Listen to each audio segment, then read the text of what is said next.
একটা মেয়ে থেকে মা হওয়ার গল্পটা যতটা না কষ্টের তার থেকে দ্বিগুণ হচ্ছে আনন্দের ভরা, তাই না? সেই মায়ের ছোট্ট মেয়েটা আজ একজনের মা।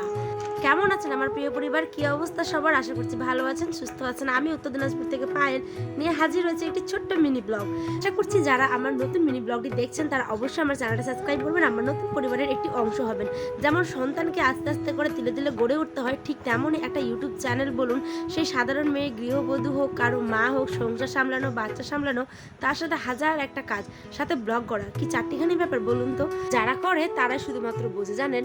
তো চলুন, এখানে আমি সুন্দর করে যে তরইগুলো ভালো মতো করে ছুলে নিচ্ছি। তরই আলু পটলের একটা তরকারি করব, আর হচ্ছে গিয়ে আর করবো চিড়ামারা শাক। তো আপনাদের কোথায় এই শাকটাকে কি বলে, আর অবশ্যই কিন্তু কমেন্টে জানাতে ভুলবেন না। খাবেন তাড়াতাড়ি চলে আসুন, যদি খেতে চান তাহলে অবশ্যই একটা কমেন্ট করবেন, ঠিক আছে?